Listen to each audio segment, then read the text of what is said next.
Hi everybody, welcome to FNS Wrestling Podcast. I am your host, back in the basement to talk about Impact Wrestling's most recent offering from last night, and that is their Turning Point pay-per-view featuring a main event of Moose defending the Impact Wrestling World Championship against Eddie Edwards in a Metal Mayhem match.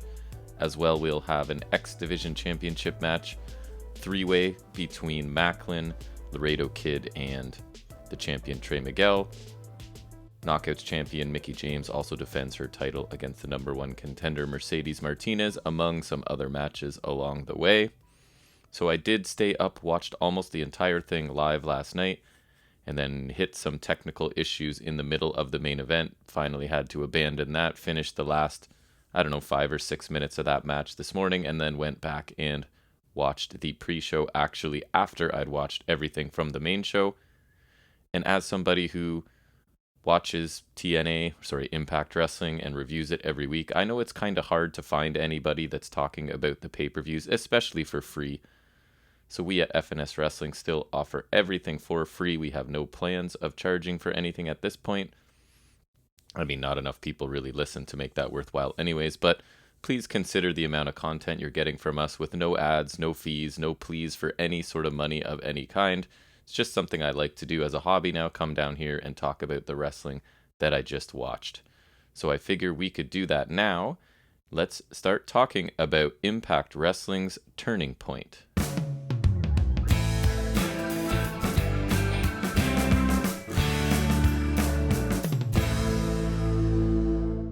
So the pre-show, we're going to get two matches tonight, and the first is sort of a bit of a switch because it is Rohit Raju and Raj Singh taking on Finjuice in a tag team match. Now, this was originally billed as being Decay.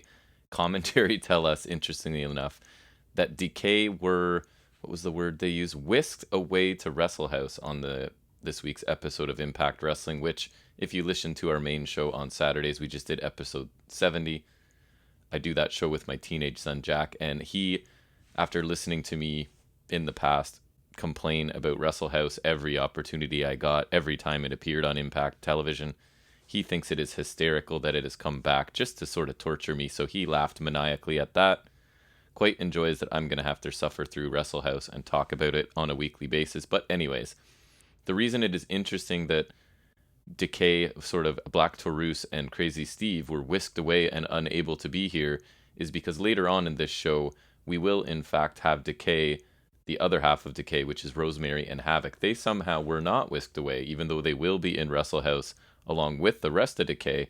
Somehow they avoided the supernatural portal or black hole or whatever it was that sucked everyone into Wrestle House long enough to show up on this show and participate in a match. But I guess Black Taurus and Crazy Steve were not as lucky, so we get a replacement, and it is Rohit Raju and Raj Singh taking on Finjuice in this match.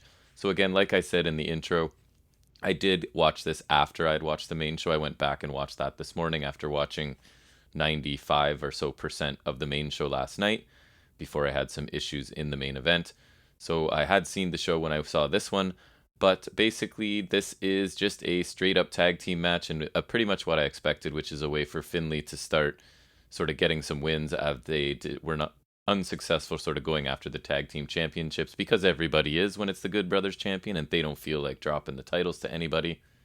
But that's a rant for a later time. So this match starts out and it's Rohit and Finlay. So they started with some quick holds and counters. Both of these guys are incredibly fast. We get some fast rope running and a leg sweep by Rohit before a leaping European uppercut by Finlay. Finlay body slams Juice onto Rohit after the babyfaces make a tag here. We then get a delayed vertical suplex by Juice Robinson to Rohit for a 2 count. Some more double teaming by Finjuice as Juice is sort of stretching out Rohit from the ropes face down, and Finlay leapfrogs over Juice and lands on Rohit's lower back. A little bit later, Rohit distracts the ref momentarily, and that allows Raj Singh to hit a belly-to-back suplex to Finlay on the apron to sort of turn the tide. We get a nice Ushi-Goroshi by Singh, as the heels are now isolating Finlay for quite a while in this match. We do finally get the hot tag to Juice Robinson. He lands a lot of punches, too many punches for me. Your hot tag should not be 90% punches, but anyways, it is. And then he lands a sort of squatting senton as well. He then goes on to hit running cannonball to each opponent in opposite corners. a backbreaker elbow drop combination by Finjuice for a 2 count. Rohit again gets involved. He takes Finlay out on the floor, and that allows the heels to hit an assisted DDT for a near fall to Juice Robinson in the ring. We get a high double flapjack to Singh, and Finlay slingshots himself over the ropes to the floor to take out Rohit. Then he heads back up top, and Finjuice execute a doomsday device to Raj Singh to pick up the win here after about 8.5 minutes. I thought this was a good enough match for a pre-show. I was a little bit surprised at how much Rohit and Raj Singh got. They controlled a good middle portion of this where they sort of had the face in peril and were isolating him and making frequent tags. So I was a little bit surprised how much they got here, because Finjuice were obviously going to win this match. So I think it's nice that Rohit and Singh got to have a good showing as well. Rohit, if you listen to me podcasts at all, you know Rohit is one of my favorites, and I think he's kind of underused right now. I think he deserves a more prominent role than the one he currently has as sort of like a low-level tag team. And also, he's just had a partner magically switch, right? He had Mahabali Shera was his sort of muscle and second, and then all of a sudden it was just switched to Raj Singh, and I guess they're a tag team. So I think Rohit is capable of a lot more than this, but he did a fine job in this role. This was a decent tag team match to open the show. So the second match we get on the pre-show is Chelsea Green taking on Jordynne Grace, who has Rachel Ellering with her. This is for the fairly new Digital Media Championship. I don't know what it means. They've never explained to us what it means. Jordynne Grace was asked what this title means. She doesn't really know, but I guess it's being defended on the main show, which is not exactly digital media, so I guess maybe it is. I don't know. But anyways, it is a championship match. So this starts out quickly with some counters and near falls by each woman to start, with Green maybe having a bit of an advantage in the holds and counters. Then at one point, Grace has her sort of head through the ropes, and she catches a running knee from Green on the apron. We get a drop toe hold and the nice hesitation drop kick by Green. 2 body slams by Jordynne Grace, and she goes for the third, but Green escapes and climbs up top. But Grace sort of gets Green, takes her off the top, hits a press slam. We then get some aggressive corner clotheslines and a hard Irish whip by Jordynne Grace. She sends Green shoulder first into the post a little bit later, hits her really fast double running knees and her diving back elbow before missing a Vader bomb in the corner. And Jordynne Grace's combination of speed and power is pretty much, I can't think of any other women in any company who have the combination of speed and power that Jordynne Grace does. So this combination looks really good despite her missing the Vader bomb. We then get a boot and a stiff forearm from there it is. There it is, folks. Rachel Green. I'm going to call her Rachel Green.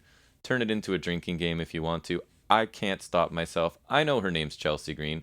I know Rachel Green's a character from Friends. Somewhere in my brain, it's cross-wired. It's going to come out. I apologize. So it is not Rachel Green. It's Chelsea Green with the stiff forearm and a boot. We get a curb stomp by Green as Grace is sort of hanging from the corner. Then a running stomp to the back by Green for a 2 count. Jordynne, a little bit later, powers out of the unprettier and counters it with a pile driver for a near fall. And then Chelsea Green counters a muscle bustler into a gory special for 2. Jordynne Grace then counters another unprettier attempt into an electric chair, and she sort of hot shots Green, drops her forward face first off of the ropes, and then transitions quickly into her Grace driver, pins Chelsea Green to defend the Digital Media Championship in just over 8 minutes. So, I mean, this is going to be a theme of this show. A lot of these matches did not get much time. Like, there's very few matches on this card that got over 10 minutes. So everything feels kind of short, especially coming off a pay-per-view, watching something like Full Gear, where every match, I mean, the only criticisms I really heard of that show was that some of the matches were too long because everything got a fair amount of time.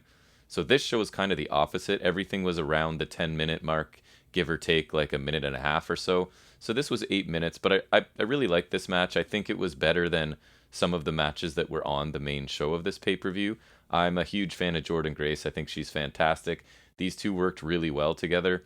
For me, Chelsea Green's been kind of hit and miss. There's been matches I thought she's really looked good and matches where not so much. I thought this was one of the ones where she looked good. So I don't know why they felt that they should put a title match on the pre-show, but maybe it's because it's the digital media title and nobody really knows what that actually means or what the point of that designation is. So they're sort of hiding it here. I don't know. I thought this match was good enough to be on the main show, and it could have easily replaced a couple that did appear on the main show. But speaking of the main show, Let's transition to that now. So right away, I think they made a very solid choice for the opener as we get Ace Austin taking on Chris Saban. They've sort of had a lingering feud. Ace Austin has a win over Saban, but it was also obviously with the help of Madman Fulton. So Saban's been trying to talk Austin into a rematch, and he finally agreed. And a lot of the stories, Ace Austin has been wearing a shirt that said, "I beat Chris Saban," and Saban has vowed to win and take that shirt after the match. So we'll see what happens. Should be a fast, exciting match. Both of these guys, two of the more talented wrestlers in Impact Wrestling, as far as I'm concerned. Really big fan of Ace Austin. He's another one I think should have a more prominent role than he does. But anyways, let's see how this match goes. So Saban controls the action early on until Ace Austin follows Saban in for a springboard, and he counters that with a springboard of his own into a Russian leg sweep off the second rope. And so Austin takes control here. He hits a gut wrench suplex, but then Saban gets a tornado DDT to sort of slow down Ace Austin's attack here. Missile dropkick to the back of Austin and a trapped German and a cool sort of DDT variation in a really nice sequence here from Saban. We get a kick exchange ending in stereo, leaping insecurities that both men connect, so both men are down here for a minute. A little bit later, there's a tornado kick. Austin drives Saban's head into the mat in sort of like a, I think it was, they didn't know what to call it. He kind of had his head trapped between his legs, I think, and sort of ended up driving it into the mat. We then get what commentary described, thankfully for me, as a helicopter famouser off the top rope by Chris Saban, a superplex by Saban. Obviously, Fulton's got to get involved here, so he causes a distraction, and that allows Ace Austin to crotch Saban on the top rope, but Saban ends up hitting a nice hesitation dropkick and then knocks Fulton to the floor as well. Fulton throws the "I beat Chris Saban" t-shirt into the ring, and then he sort of uses, the ref is dealing with the shirt in the ring, so Fulton then takes out Saban on the floor while the ref is distracted. Austin puts the t-shirt on, but Saban then counters Austin, hits his cradle shock for the win in just over 13 minutes. So other than the result not being my preference, I thought this was a really strong back and forth opener. Both of these guys are really quick, have a lot of diverse offense in their bag, in their repertoire, if you will. Saban looked really strong fighting off the interference from Fulton, because that's basically been the story, that Ace Austin needs his heavy in Fulton to sort of help him win matches. So Saban fights him off effectively here. I would have preferred Austin winning just because he's the young guy. He's the guy I think could be the face of this company going forward at some point, or at least back in the X division, sort of putting on amazing matches. But I did enjoy this match. I thought it was a really good opener to set the tone for this show. I still think these two have another gear, and it could be even better. Because, again, I say only 13 minutes. That's actually a lot of time on this show. But for me, a pay-per-view match that's had a pretty significant build and storyline to it, you could go 15 to 20, no problem. So I would have been okay if this got a couple more minutes. But even as it was, I thought it was a pretty good opener, so I was happy with this so far. We then move into a match that I was definitely not looking forward to, and that is Violent by Design, being represented here by Eric Young and Joe Doring. They do have Diener with them. They're taking on Heath and Rhino. So this story's been going on for, a year? Better part of a year, maybe over a year. In my opinion, it should be over already, but this should definitely be the final interaction between these two. So Heath got injured. Rhino became part of Violent by Design, basically brainwashed, if you will, indoctrinated by Eric Young. Heath comes back. Rhino breaks free of Violent by Design. It was the question of, will he join Heath or won't he? He did. And that leads to this match here, basically. So it starts out with some basic action and quick tags by both teams. Then Doring looks like he legitimately slips and falls, and Heath uses that to take control. So Diener causes a distraction from the floor, and Diener gets sent to the back. But Doring sort of uses that brief distraction to run over Heath with a clothesline when Heath finally turns around. So Violent by Design now isolate Heath for quite a while and make frequent tags. Obviously, the idea is Rhino's waiting for his opportunity to tag in and take apart this faction that has treated him so poorly in the past. We get a side slam elbow drop combo by Violent by Design for a 2 count. A body slam rebound elbow drop by Doring.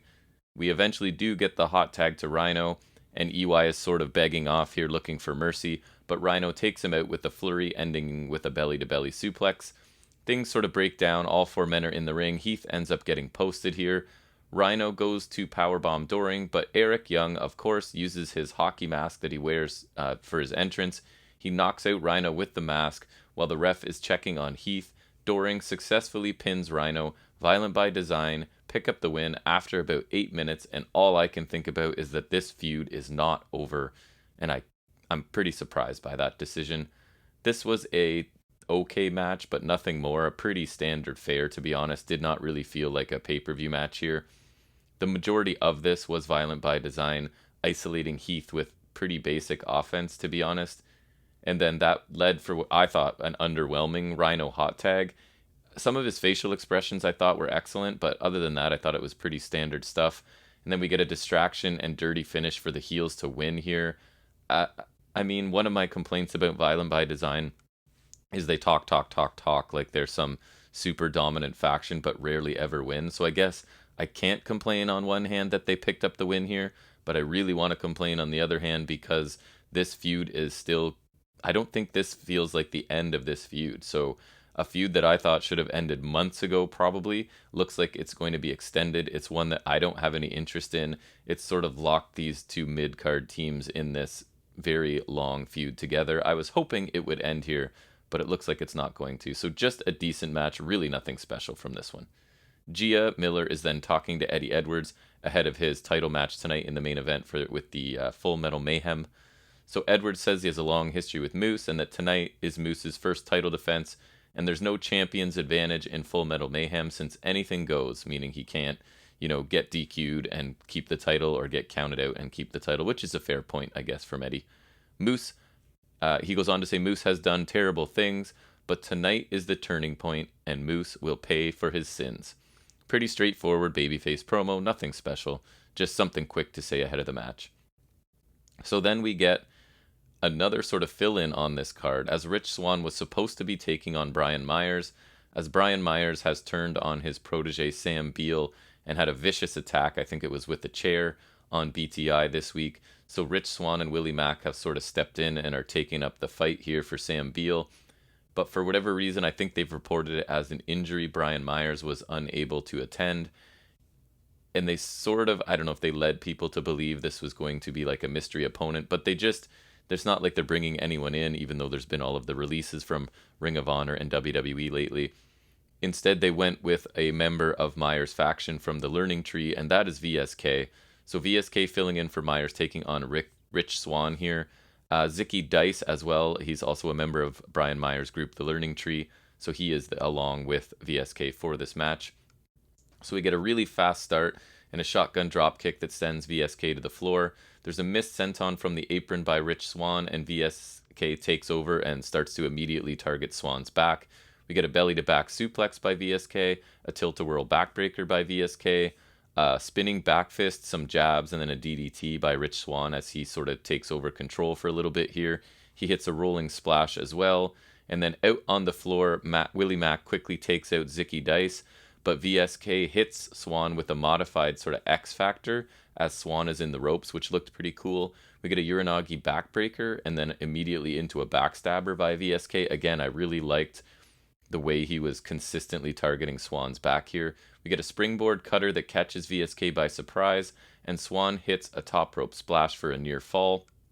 Phoenix splash pretty much shortly after that, and it's all over. Swann pins VSK in what was just slightly over 6 minutes. So a very short match, especially on a pay-per-view, and sort of a guy thrown into this match we weren't expecting. But I thought this was a fun little match. I'm really impressed by VSK. He got a lot in here. He looked aggressive and crisp in his offense with the ability to sort of have a varied attack focused on Swann's back. So I thought VSK looked good here. I've thought he's looked good on television as well. I think he's a nice addition to Impact Wrestling. Swann is almost always good in the ring. It's just kind of everywhere else. I'm not a huge fan of him. And I appreciate that he gave a lot to VSK, which is nice in this match.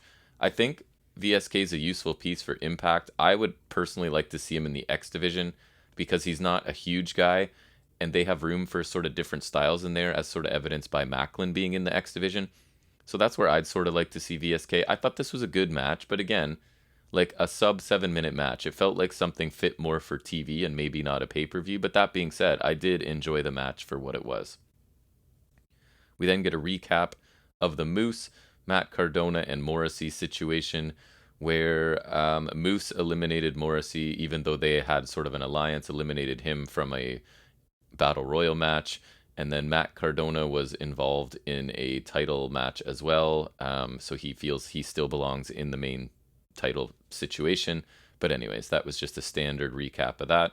And that leads us into Matt Cardona taking on Morrissey. And we're sort of led to believe that this will be the match to establish the next contender for the Impact World Championship, because unfortunately, they seem to have sort of removed Josh Alexander from that picture for now, and we'll come back to him a little bit later in this show, and I'll talk about it then. So it's Matt Cardona taking on Morrissey here. Cardona takes control early with a drop kick and a neck breaker out on the floor. Morrissey then catches Cardona, and as he tries to land a drop kick on the floor, and he sort of has Morrissey by the legs and just swings him into the ring steps, which I thought looked pretty cool. We get back in the ring with clubbing blows to Cardona in the ropes and a big boot that then sends Cardona back down to the floor. Cardona sort of stems the tide briefly with a missile drop kick, but Morrissey quickly reestablishes his advantage just using his size and power again. Cardona eventually moves out of the way of a corner splash. Morrissey sort of the idea is he hits his head on the ring post. I don't know if it was the most believable thing, but that's the story they're telling. He hits his head on the ring post. So then Cardona off of that hits 2 reboots that send Morrissey to the floor. Cardona follows him out there, but ends up taking a choke slam on the apron for his troubles. We get a referee bump, so he's not there to make the count after Cardona successfully hits the radio silence, but no pinfall because the ref's not around. Moose then makes an appearance. He comes in the ring, spears Cardona as the ref is still recovering, and he makes the count as Morrissey is just able to drape an arm over Cardona. So Morrissey wins the match with the help of Moose in about 9 minutes. So I thought this was a solid match. I did not have high expectations for this. Cardona just kind of bores me. He, in my opinion, has never changed in the last, 15 years of wrestling. He's basically doing the exact same thing, which I'm not a huge fan of. And Morrissey, he's not super polished in the ring. He is a giant powerhouse. He looks really impressive, but singles matches with him are normally not my favorite. I prefer when they hide him in multi-man matches or tag matches. But anyways, I thought this was not a fast-paced match by any means, but that's kind of what you're going to get in a Morrissey match. I thought Cardona played his part well, but again, he's just doing what he always does in every match. I'm not sure that Morrissey, in my opinion, should have needed help to beat Cardona. I think Morrissey could have been a little bit more protected here by beating Cardona on his own, but I think the story is, and we're going to see it'll come up later, that Moose is sort of protecting Morrissey's title shot because he did sort of say that he would get the next shot. So I guess he's kind of keeping his alliance with Morrissey alive here, but we'll see where this goes. And once we learn of Moose's motives and we see what happens later, because it seems an odd decision for Moose. He is a heel, and I know he did say that Morrissey could have the next title shot, but when you look at Morrissey, right, and just you would think that he would not be in a hurry to face this monster, especially as a heel. You would think he'd be quick to turn his back on on Morrissey, but we'll see where it goes. Morrissey did look like a powerhouse in this match up until needing help at the finish. And I guess the point is they're kind of trying to keep Matt Cardona looking somewhat strong, that he didn't lose clean here and that he was toe-to-toe with this monster who needed help from another monster. But if it were me, I wouldn't be concerned about keeping Matt Cardona looking strong, but that's probably because I'm not a big fan of his work, so I don't think he needs to be kept strong, but that was the choice they made. So I thought this match was okay. It was, considering who was involved, and it was a quick 9 minutes, kind of basic stuff, but not a bad match, I didn't think. We then get a recap of the Inspiration Decay storyline heading into this match, which isn't really much to it, to be honest. The Undead Bridesmaids were sort of inserted in the middle of it, and now we're back to Inspiration taking on Decay here. So somehow this is the half of Decay that did not get quote-unquote whisked away to WrestleHouse 2, so somehow they avoided that and are here for their match, and it is for the Knockouts World Tag Team Championships. So Rosemary attacks the second the bell rings, and things spill out to the floor right away. They pair off on the outside, and Decay are sort of dominating at this point as they head back into the ring. So Inspiration attack Havoc's arm to take control of the match. So they then cut the ring in half and continue to target Havoc's arm, including a top rope double stomp. So it feels like This is Inspiration trying to say, hey, we can do some technical wrestling, because me included, the criticism of them is that they are not very strong in the ring. Their character work and their chemistry together is very strong, but in terms of being in-ring technicians, that is definitely not their strength. So it looked like they were trying to show a little bit here that, look, we can do some limb targeting and some variety in our moves as well. So Rosemary finally tags back in, but the ref doesn't see it, so that delays the hot tag a little bit longer. But Havoc finally does make the tag, honestly, just a few seconds later. So I don't know why they had the spot of the ref not seeing the tag when the actual tag happens like a mere seconds later. I feel like they could have dragged that out a little bit longer. But anyways, so Rosemary comes in and takes out both of the Inspiration with a flurry, including a sling blade and an exploder suplex. We then get a modified Muda lock by Rosemary, but McKay ends up pulling on Rosemary's hair to escape. We get a scorpion kick by Cassie, but then a quick German suplex by Rosemary. We get a boot powerbomb combination by the Inspiration from the apron to the floor, which I thought looked pretty nice. And then a Samoan drop by Havoc back in the ring to McKay for 2. McKay goes back to the arm of Havoc, and she distracts the referee so Cassie can hit a running knee. McKay then rolls up Rosemary as Cassie is sort of helping from the apron, and Inspiration do retain the titles here in just under 11 minutes. So I'm not saying that this was an amazing match, but I had very low expectations, so I would have to say that this match over-delivered for me. I'm just really bored by Decay at this point. I know people think that Rosemary's a strong in-ring competitor. I don't feel that way. I feel she moves very slowly. She has a few decent moves within her repertoire, but nothing that sort of dazzles me. And Havoc is Havoc. She has some cool power moves and things, but I'm just tired of the whole Decay aesthetic. It's not really working for me. And as I said, Inspiration are not really known for being in-ring generals at this point in their careers. But I think it was smart to have Inspiration target Havoc's arm. It's a simple way for them to deliver some offense that makes sense and makes them look like they kind of have some technical abilities. So I wouldn't say this match was great, but again, my expectations were low, and I think these 4 exceeded them slightly. I just find Rosemary really slow, so her hot tag is like a medium tag at best, I thought. And I also hope this feud is over, and I imagine it is, because as we talked about, Decay are on their way to Wrestle House. But honestly, there aren't many options in the Knockouts tag team division, so I don't know where it could go from here. We have Tasha Steelz and Savannah Evans, but they are a heel team as our Inspiration, so that doesn't make a ton of sense. The only babyface tag team I can think of would probably be Jordynne Grace and Rachel Ellering, but again, Jordynne Grace is your digital media champion, so she's off doing other things there. So I really don't know who Inspiration's going to face next, but it looks like this should be over as Decay is gone, and I'm okay with that.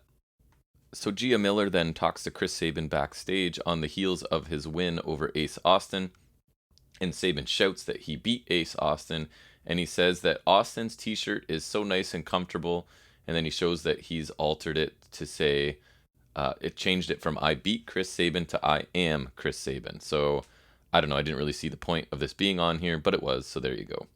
We then get a match that I was really looking forward to, and that is an X Division Championship match with Macklin, who just won his way into the match by beating Laredo Kid on Impact this past week. So it's Macklin, Laredo Kid, and Trey Miguel, the defending champion. So this, I don't know, X Division matches generally deliver for me. I'm a big fan of Laredo Kid, huge fan of Macklin. I think Macklin is awesome, and I'm somewhat surprised to be saying that every week, but he has thoroughly impressed me. Plus, his really aggressive, like, powerhouse style fits in well with X Division, where everybody else at this point seems to be a really fast high flyer. So I like the contrast of Macklin being included in this. So I was really looking forward to this match. So let's see what happens. We start out with Macklin fighting off both of the smaller men. Laredo Kid ends up hitting a Hurricane Rana, and Trey Miguel lands some forearms to Laredo Kid on the outside of the ring. Macklin hits a suicide dive to both of the other men. Laredo Kid then hits a 450 from the apron to the floor that looked pretty crazy. Miguel gets a Pele kick, a Hurricane Rana off of an electric chair from Macklin. Wasn't perfectly executed at all. I give them full marks for trying to pull that off. It didn't look awful, but it clearly I don't think went exactly the way they wanted it to. But anyways, Macklin a little bit later hits an elbow drop from the apron to the floor, kind of like Cactus Jack, looked pretty cool. Macklin gets a Uranagi to Miguel in the ring, followed by an underhook backbreaker for a 2 count. Laredo Kid, a little bit later, a high boot, a crossbody, and a neck breaker. that sends Macklin out of the ring into the floor again. Macklin then catches a Hurricane Rana from Laredo Kid, turns it into a powerbomb onto the apron. Miguel then has some quick kicks to Macklin, a stunner on the ropes, but Macklin catches Miguel with a boot off of that split-legged moonsault. So he kind of picks up Laredo Kid in like a power slam position as Miguel is sort of set up for the crosshair in the opposite corner. So he runs with Laredo Kid holding him like a small child basically and hits the crosshair to Miguel while holding Laredo Kid, which I thought looked awesome. Laredo Kid later hits a Poison Rana. I'm always a sucker for those. And he hits his Laredo Fly off the top rope, which is basically a top rope belly to belly overhead. It looks crazy. So he hits that to Trey Miguel, but Macklin shows up to break up the pinfall there. Laredo Kid then hits a forearm in the corner, a Michinoku driver, and he heads up top for what we assume is a 450. It is in fact a 450, but Macklin gets his knees up, and then he hits the Mayhem for all to Laredo Kid. So this is Macklin's finishing move. So as he's going for the pin here, Miguel comes out of nowhere, hits a Meteor to Macklin to break up the pin. So he takes the time to cover both men here. And as the count is coming down from the referee, Macklin gets his shoulder up at the last second, but Laredo Kid does not. And there's a moment of confusion there with Trey. He's not sure what happens, but then we do get it confirmed. He does get the pinfall victory here as Laredo Kid is the one taking the pin. And Trey Miguel retains the X Division Championship in what was about a 9-minute match. So I thought this was an excellent match, easily the match of the night up to this point. It wasn't perfectly clean, I'm not going to lie. There were a couple spots that probably didn't go as these guys intended, but they really tried to do a lot in a short time, only 9 minutes here. And the minor errors were not enough to bother me, right? It's one of those things we talk about it on NXT. If your match is 2 minutes and it's all basic stuff and you botch, it's really noticeable and it's really hard to ignore. But if you have a 9-minute match and you throw a lot of stuff out there and you're doing a lot of things and you mess up a couple, not a huge deal to me. So that's sort of the case here. I would have been totally fine if this had gotten a few more minutes, and I think it probably should have. This is like the secondary title on your show. I think a 9-minute pay-per-view match between 3 people is maybe not an ideal amount of time, but that's just me. I do think that the finish is pretty interesting. I'm guessing a lot of people won't like it. I personally didn't have a problem with it. Macklin looked like a beast throughout this match, and in the end, the babyface champion basically needed to steal the finish from him. So I think that keeps Macklin looking really strong. In addition to that, it's drawing attention to the fact that Macklin still has never been pinned or submitted in Impact Wrestling. He's lost matches, but it's always been multi-man, and he's never been the one getting pinned. So that can be a story going forward. I assume that that's going to lead to him getting a single shot in the near future for this title, and that would be something I'd be very interested in. So I think this was a really fun sprint of a match. I recommend this one. Laredo Kid and Macklin really stood out to me. Trey Miguel looked good too. I'm just not a huge Trey Miguel fan. My standard criticism of him is that he is unbelievably fast and does some crazy high flying things, but sometimes his stuff doesn't look very impactful to me. But he did a really good job here too. I thought this was a very fun 9-minute sprint of a match. We then get a recap of the Mercedes Martinez Mickie James storyline, where basically they're former friends. There was mutual respect. Mickie came down to sort of help Mercedes Martinez out, and Mercedes sort of hit her with a sudden attack. I think it was an air raid crash. So obviously Mickie James is angry now, and this is how we got to this championship match. Mercedes was the number 1 contender because she won the Knockouts Knockdown tournament and looked like an absolute beast in that tournament. She had a couple matches that I loved. I think it was Mercedes and Rachel Ellering, I believe it was, that I thought had an amazing match on that show. So I'm a big fan of Mercedes Martinez. I really like Mickie James too. She is just a pro. She excels pretty much in every facet of professional wrestling at this point. So I was looking forward to this match. So it is Mercedes taking on Mickie James for the Knockouts Championship. And we got lots of mat work to start, with James sort of in control until a huge forearm and a chop from Mercedes. We get some Martinez then counters a head scissors into a buckle bomb, follows up with a fisherman's buster, which I thought was a nice combination. Mickie fights back a bit later with a series of kicks, but Martinez counters Mickie's DDT into an air raid crash for a near fall that was also a nice counter. We get a half and half suplex by Martinez after a series of counters for a 2 count. They both head up top, and Mercedes Martinez hits a nasty looking spider German suplex out of the corner. It looked really cool. She then applies a dragon sleeper with the legs hooked, but Mickie ends up escaping that and hits a short DDT. Mickie sort of, the finish of this, she kind of triple clutches like to get momentum. I don't know if it was intentional or if she was just having trouble getting it started. Doesn't really matter. It either looks like, Mercedes was resisting it and Mickie just had to try really hard. So it didn't really bother me. She does end up hitting her big DDT for the win after 9.5 minutes. So this one finishes. Deonna Purrazzo sort of runs in out of nowhere, aggressively applies the Venus de Milo to Mickie James, and then hits a really nice C4, which is Josh Alexander's move, but Deonna's hit those for quite a while as well. Deonna grabs the mic, holds the championship belt. She said she wants her championship and she'll get it at Hard to Kill. She drops the belt beside Mickie and then just walks out of the ring. So I really like this match. I think Mercedes Martinez is great to watch.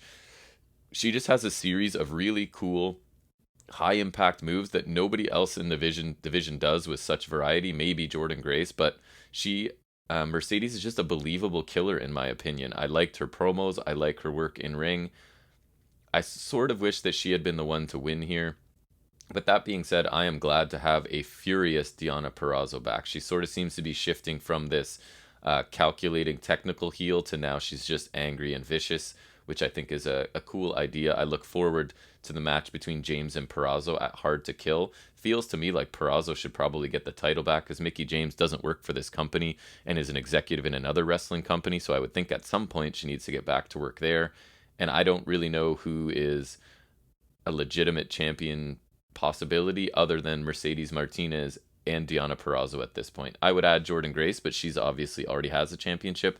So I don't know. The Knockouts division, which when I started doing this podcast over a year ago was sort of a strength of their company, is somewhat depleted at this point. But I think Martinez is a really nice addition, and I think she is a top of the card performer that they can use going forward. So I thought this was a good match. It felt a bit short, but again, that's sort of the theme of this show. But a good 9-minute match. Gia Miller then interviews Scott D'Amore. He says that the match is official at Hard to Kill and that they've done lots of firsts. And for the first time ever at Hard to Kill, in order to determine a number one contender for the Knockouts Championship, they will have a Knockouts Ultimate X. So interesting decision to take a X Division match and apply it to the Knockouts Division. And I'm not quite sure who all the women involved in that will be. Could be a pretty fun match though, so I'm on board to see that. We then get a recap of the Good Brothers Bullet Club situation, and that is the next match. It's the Bullet Club being represented, unfortunately, here by Bay and Hikuleo. I was disappointed. Not a big fan of Hikuleo, and I am a big fan of El Fantasmo, so I was hoping that that would be the combination, but it's not. Shouldn't have been surprised because they're trying to convince us that this inevitable confrontation between Gallows and Hikuleo is some sort of big deal. It's not, because let's be honest, it's Gallows, so what could he possibly do? But anyways, so it's the Good Brothers taking on the Bullet Club here, and I watched this live, as I told you. So one of my big annoyances from watching this show live was not being able to skip through the Good Brothers theme and entrance. That song is painful. To me, it's an all-time bad one. Makes Eddie Edwards' theme, which I can't stand, look really good. The Good Brothers theme is just that bad. But anyways, Chris Bay and Carl Anderson start out quickly, and for me, they offer the only combination of competitors in this match that I'm at all interested in seeing. So we get Hikuleo tags in, and things slow down, but honestly, he tags out really quickly, which is a recurring theme here. And then Anderson shoves Bay into the Good Brothers corner, and he tags in Gallows at that point. We get a jumping kick by Bay, and he tags Hikuleo back in, who lands a couple of punches and then just tags out. Gallows gains control of Chris Bay, and they both end up on the floor. Gallows pulls Bay back into the ring by the hair, and the Good Brothers dominate and taunt the Bullet Club. Carl Anderson ends up on the floor. Hikuleo rams him against the ring post as Chris Bay is distracting the referee. We get a power slam by Hikuleo to Anderson, a huge Carl Anderson spinebuster to Chris Bay, and Anderson is now needing to make the tag. So both men do tag, and we get the big men in, and they trade kicks and strikes. We get a side kick by Gallows. Both men are down at this point. Big missile drop kick by Chris Bay to Anderson a little bit later. Then we get a Bay flurry that ends in a famouser as the big men are battling on the floor, leaving the smaller guys in the ring. So Bay goes for the art of finesse, but Gallows from the floor grabs him as he's in the ropes and holds him there and eventually sort of flips him backwards so he lands hard on his back. Anderson runs over, rolls up Chris Bay, and pulls on the tights. And the Good Brothers, of course, as if there was any other possible outcome, the Good Brothers retain their titles in about 8 minutes. And I say their titles because I firmly believe that they are the ones deciding their own booking and when they will lose these titles, and I don't know when it is, but it needs to be soon because they are killing this tag team division in my opinion. But that being said, I am pleased to say that I was a little bit pleasantly surprised by this match. I think keeping it fairly short was definitely a good idea in this case. Anderson and Bay were good together as expected, and Hikuleo's time in this match was really limited and smartly used, I thought. He would basically come in and hit no more than like 3 or 4 moves and then tag out, and even his brief face-off with Gallows, which was just strikes and kicks, actually looked better than what I expected to see, even though it was all pretty simple stuff. And of course, the Good Brothers win. That was never in doubt. I would love for Chris Bay and ELP, El Fantasmo, to sort of get the next title shot. They could use this finish to try and convince Scott D'Amore that they deserve another chance. Because I don't know, the tag division isn't that exciting either. The Good Brothers are just make everybody other than themselves look bad, and I don't think they look particularly good either. But they're just untouchable. They're not going to lose. They don't lose in singles matches. They don't lose in tag matches. They don't particularly put a lot of effort, especially Gallows, into making their opponents look good. I really don't think they're adding anything, and they're just sort of holding up this division at this point. They really need, in my opinion, to get these championships off of the Good Brothers and on to literally anybody else. That being said, this was definitely not a classic match, but it was a solid tag team match, better than I expected, but still nothing exceptional. So a bit of a surprise here as Josh Alexander comes to the ring to speak, and as he's making his entrance, Stryker does tell us that this was not a part of the schedule, so he's not quite sure what's happening. We hear chants of "get your belt back" from the crowd before Alexander says that he beat Suzuki in this very ring 2 nights ago, which he did, and he should be happy, but he isn't. And then basically he says that he's going to pull up a seat at ringside for the championship match tonight, and one way or another, he will get his title back. So the lights then flicker, and oh my goodness, it's Jonah, formerly Bronson Reed of WWE NXT fame. He shows up looking angry, immediately attacks Josh Alexander, and the crowd is really into this. He hits a body slam, 2 jumping sentons that look really solid, then a third one after a bit of a delay, and then a 4th one with a running start, and all of them look like they have really good impact. He then goes up top, hits his top rope splash, then a bunch of security guards come in to try and stop him, and he takes all of them out.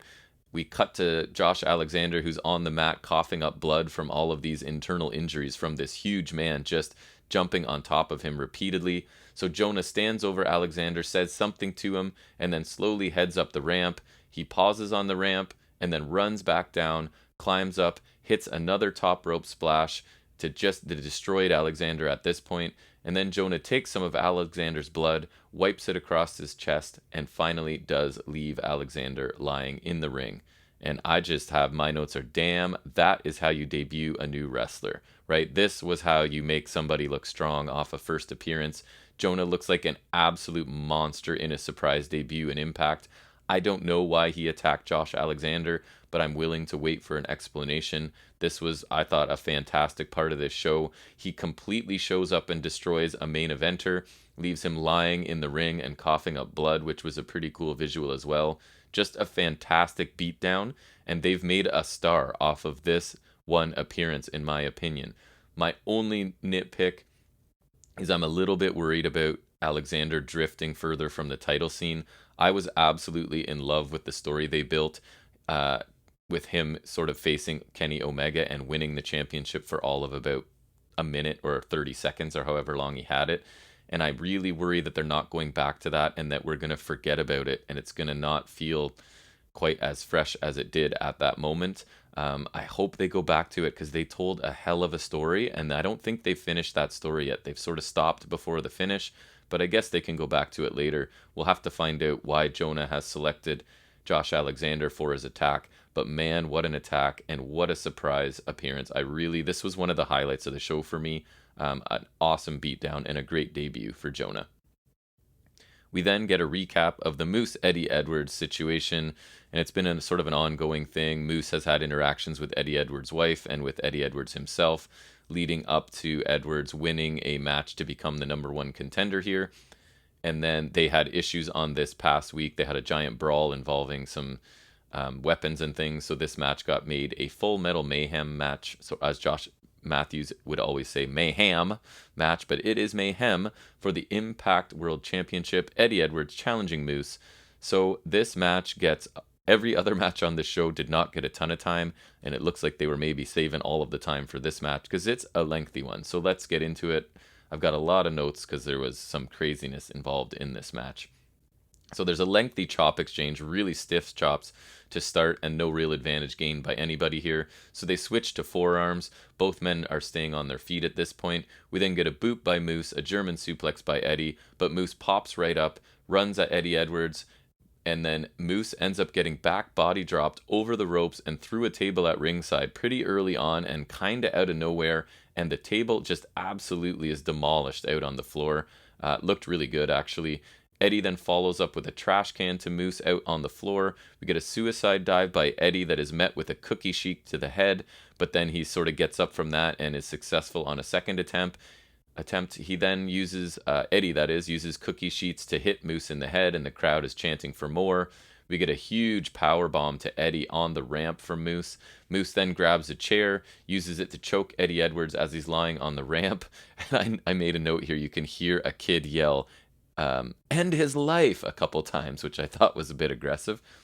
We then get a battle on the apron that leads to a nice Death Valley driver to Moose on that apron. Both men fall to the floor again. Eddie then slams a ladder into Moose, goes to get a trash can, but Moose hits a running boot and picks up Eddie and hits a nice power bomb onto the apron.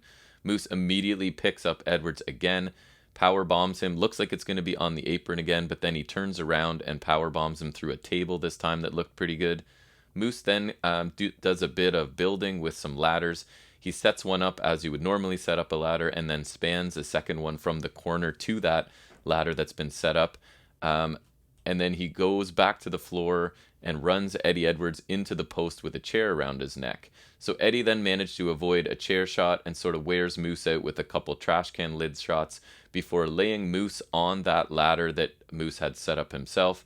So Moose is lying across the ladder that's horizontal. Eddie climbs the ladder that's vertical, but Moose gets up, climbs the ladder on the other side, and the two are now battling on the top of this ladder. They sort of tease a superplex that would have been dangerous, but they go with something maybe almost as equally as dangerous, because Eddie sort of goes to Moose's eyes and then ends up hitting a pretty nasty looking sunset flip power bomb off the ladder onto the other ladder, and commentary draw our attention to sort of Eddie Edwards' knee awkwardly going through the ladder at that point in what was a pretty crazy looking spot.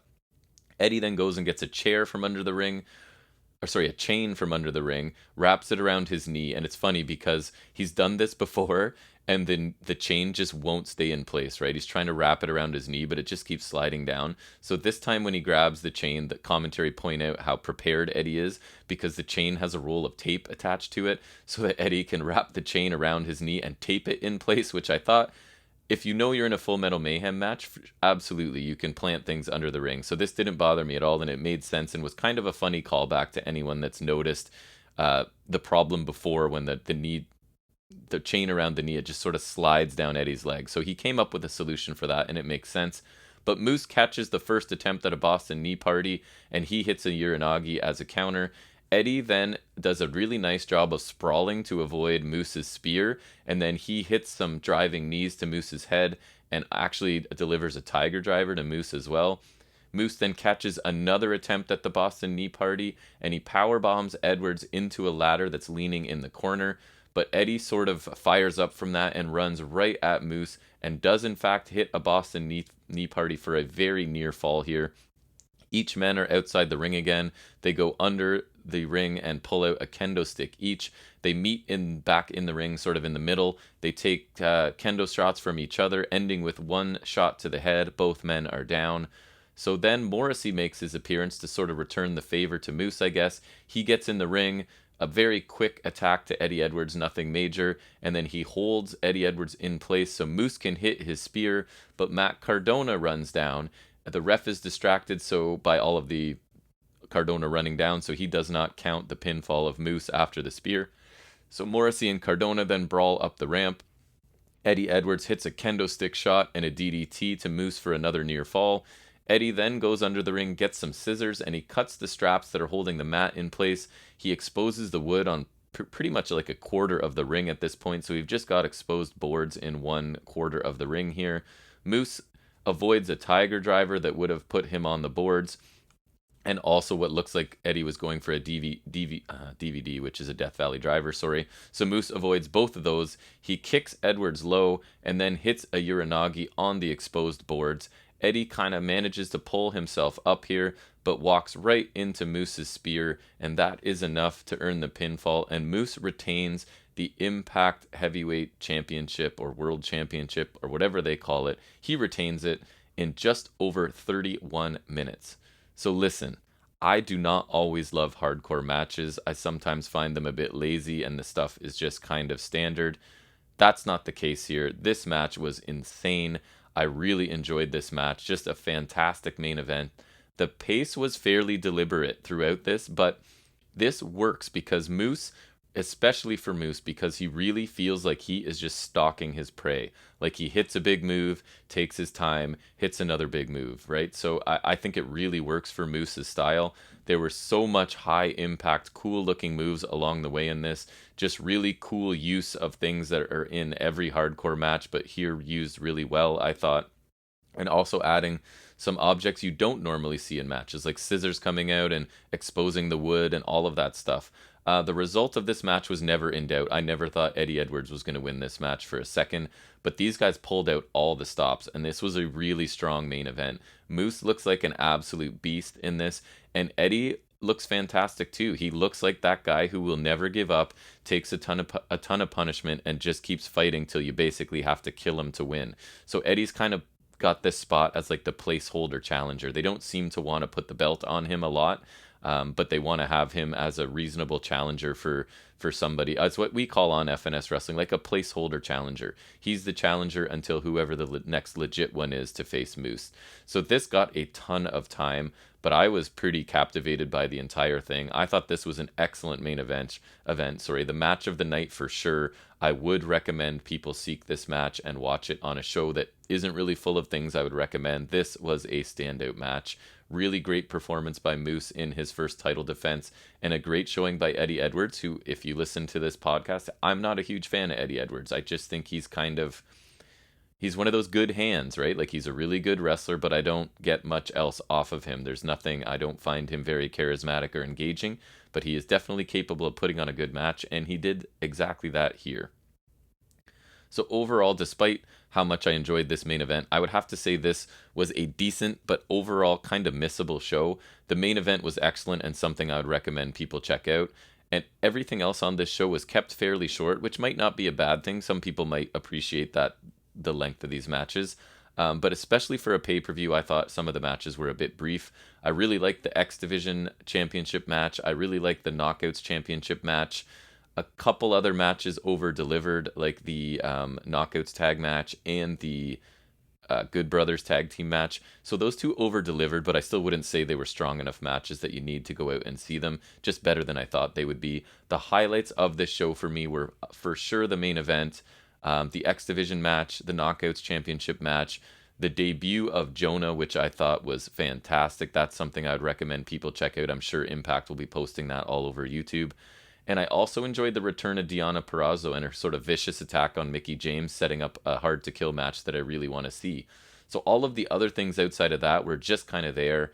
Not that I didn't enjoy, like the VSK match was good, but it doesn't feel like it needed to be on a pay-per-view. So this show earns, all that being said, a grade of B- from me. There were enough good things on this show to keep it out of the C range, which is where it gets into like you don't really need to see anything on this show.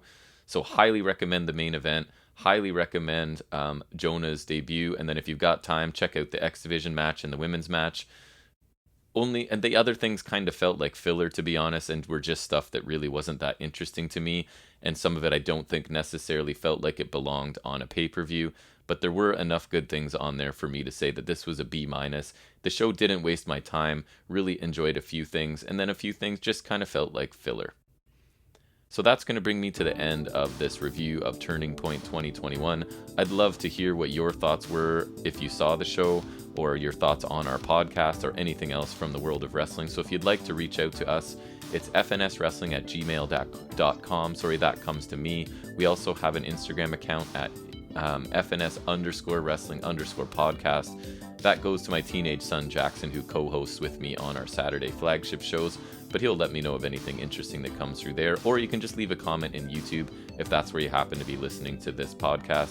But like I always say, I really do appreciate any time you spend listening to me talk about wrestling.